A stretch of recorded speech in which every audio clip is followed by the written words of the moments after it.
Today we will discuss about the application of the potentiometer, that is to find the internal resistance of the cell using potentiometer.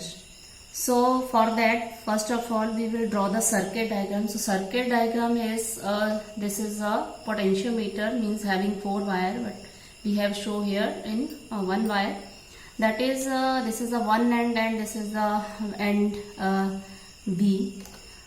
At point A means at the starting point we will connect our battery, that is E battery here, and then battery is connected to the ammeter, negative terminal connected to the negative terminal of the ammeter, and positive terminal is connected to the rheostat, and this rheostat is connected to the key 1, and this rheostat is connected through key to the end point B.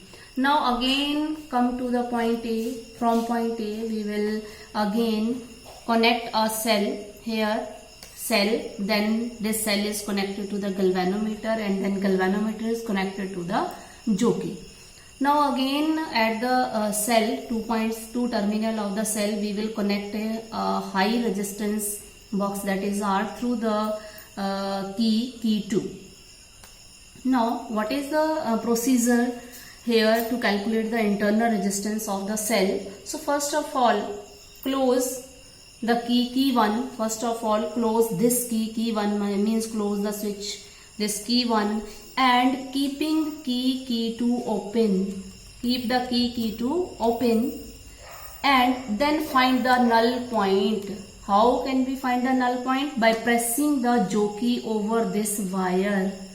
Over this wire, null point means the galvanometer, the point where the galvanometer shows 0 deflection.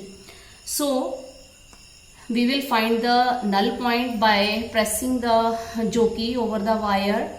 So at this point, suppose this point J is the point where the galvanometer gives 0 deflection.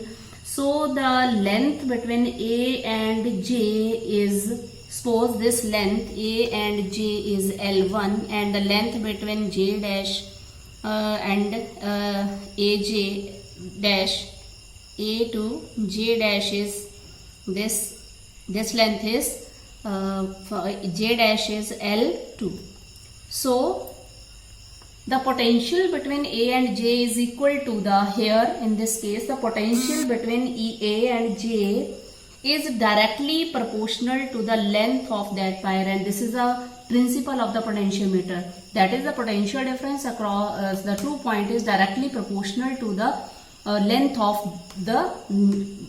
length of the wire of that portion. Which portion? Where the galvanometer gives 0 deflection.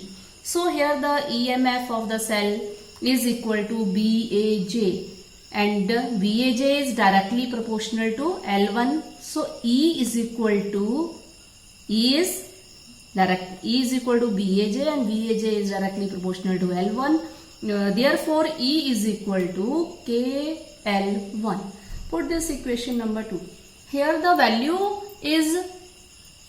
of the potential is the EMF, that is equal to EMF, because the circuit is open.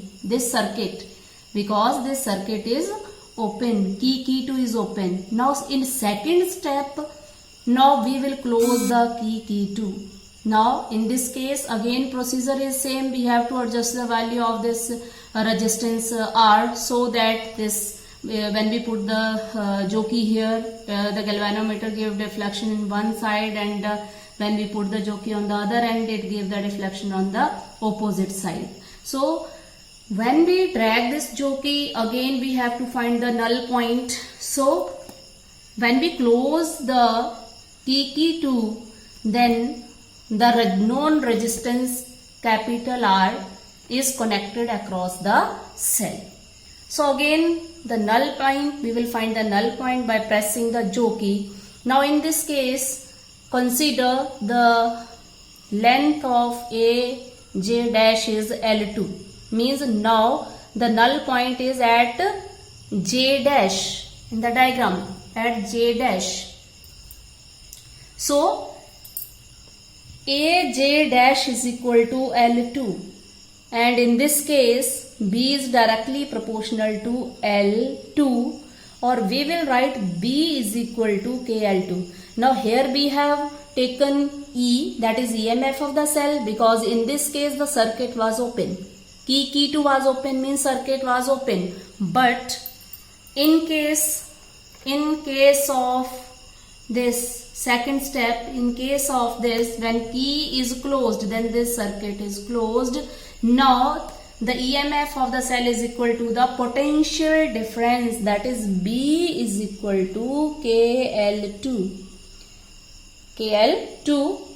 Now put this equation number 1 and 2. Now dividing equation 1 by 2, E upon a V. Equation 1 is E is equal to KL1. Equation B is second is B is equal to KL2. So dividing these, E upon V is equal to K with K cancel, L1 upon L2. Now we know the value of the internal resistance. We know the relation between the internal resistance and the EMF or potential difference of the cell. That is ER is equal to, small r is equal to E upon V minus 1 into R. So put the value of E upon a V from equation 3. So E upon a V is equal to L1 upon L2. Therefore R is equal to, small r is equal to L1 upon L2 minus 1 into R. So why? Knowing the value of